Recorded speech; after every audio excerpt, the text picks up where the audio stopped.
খোদ তৃণমূলের নেত্রীর ওড়না ধরে টানাটানি মারধর, এবার এমনই অভিযোগ উঠল তৃণমূলেরই কর্মীদের একাংশের বিরুদ্ধে।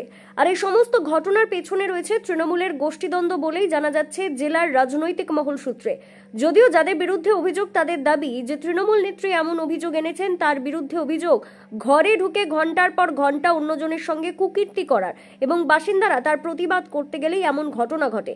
সিউড়ি ২ নম্বর ব্লকে তৃণমূলের একজন প্রতিনিধি এবং নেত্রী তার বিরুদ্ধে ঘটে যাওয়া এমন ঘটনার দাবি তুলে সিউড়ি থানায় অভিযোগ দায়ের করেছেন। পাশাপাশি তিনি দাবি করেছেন তার বিরুদ্ধে যে অভিযোগ আনা হচ্ছে তা একেবারেই ভুল।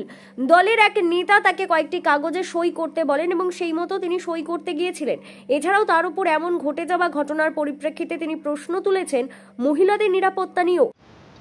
আজকে আমি যখন সিউড়ি থেকে বাইপাস রোডে যাচ্ছিলাম তখন ওরা আমার পেছন ধাওলায়, তারপর আমাকে ওরা জোর জবরদস্তি করে শ্লীলতাহানির চেষ্টা করে, মারা ধরা করে, শারীরিকভাবেও আমাকে নির্যাতন করে, এমনকি আমার ওড়নাটাও ছিঁড়ে দেয়, গলা ফাঁস দিয়ে মারার চেষ্টা করে, পেটে লাথি মেরে ফেলে দেয় নানানভাবে। তারপর গালাগালি তো আছে, জুতোতে করে বেরোনো, সব রকমই করেছে ওরা।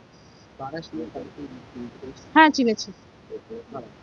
তারা ছিল বকুল, মানে ভাই ছিল, বুবাই, নওশদ, বুলবুল, তারপর জাহাঙ্গীর এবং কিছুজন ছিল, সবারই নামটা আমি জানি না, তবে ছিল ওরা সবাই।